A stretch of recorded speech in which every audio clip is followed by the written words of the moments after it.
ఇవాళ మాస శివరాత్రి రోజున శివార్చన అలాగే అభిషేకం విశేషంగా చేయాలని చెప్తారు. దానికి కారణం ఏమిటి? సకల చరాచర సృష్టి సూర్య చైతన్యంతో చంద్ర ప్రకాశంతో ముందుకు కొనసాగుతూ ఉన్నది. అందుకే కాలాన్ని అభివర్ణిస్తూ ఒక్కొక్క తిథికి ఒక్కొక్క అతిదేవతను ఏర్పాటు చేసి ప్రయోజనాన్ని అందుకోమని చెప్పింది జ్యోతిష శాస్త్రం. నాగేంద్రహారాయ త్రిలోచనాయ భస్మాంగరాగాయ మహేశ్వరాయ నిత్యాయ శుద్ధాయ దిగంబరాయ తస్మై నకారాయ నమః శివాయ అంటూ ఆ కాల స్వరూపాన్ని శివస్వరూపంగా అభివర్ణిస్తూ నాగేంద్రహారాయ అంటే కాలమే కాళము, ఆ కాలాన్ని తన ఆధీనంలో ఉంచుకున్నవాడు సదాశివుడు. త్రిలోచనాయ జ్ఞాన నేత్రంతో ఆ కాలాన్ని ఆరాధించే ప్రయత్నం చేసినట్టయితే భస్మాంగరాగాయ దేహము దహనయోగ్యము నిత్యము సత్యము శాశ్వతము అయిన స్వరూపమే నీ నిజతత్వము అన్న విషయం అర్థమయ్యి నిత్యాయ శుద్ధాయ దిగంబరాయ నిత్యము శుద్ధము శాశ్వతము అయినటువంటి ఆ స్థితికి మనం ఎదగగలుగుతాం. అలా సంవత్సరంలో మహాశివరాత్రి సంవత్సరాంతంలో వస్తే మాస శివరాత్రి నెలలో వచ్చే ఆఖరి తిథి. ప్రళయకాల స్వరూపుడైనటువంటి పరమాత్మ ప్రళయకాలంలో సమస్త జగత్తును లీనం చేస్తాడు. అందుకే తిరిగి జన్మించేటువంటి అగత్యం లేకుండా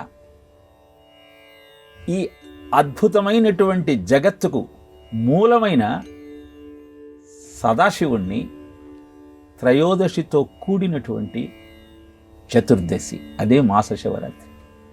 ఆ పర్వదినాన్ని ఆరాధించినట్టయితే మనశ్శాంతి కలుగుతుంది, గ్రహదోషాలన్నీ పోతాయి, ఆధ్యాత్మిక ఉన్నతి కలుగుతుంది. అలా అభిషేకాత్ ఆత్మశుద్ధి, ఏ చైతన్యమైతే ఈ సకల చరాచర సృష్టిని నడిపిస్తుందో అదే మనలోనూ ఉన్నది. అద్భుతమైనటువంటి మంత్రములతో నమక చమకాలతో అనేకమైన దివ్యమైనటువంటి దేవతా పదార్థాలతో ఆ స్వామిని అభిషేకించినట్టయితే ఆత్మశుద్ధి అయి ఆ తత్వం ఏమిటో బోధపడుతుంది.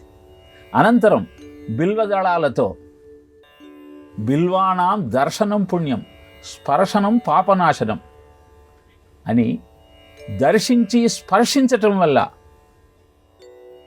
పాపాలన్నీ ప్రక్షాళనమయ్యి తత్వం ఏమిటో బోధపడుతుంది.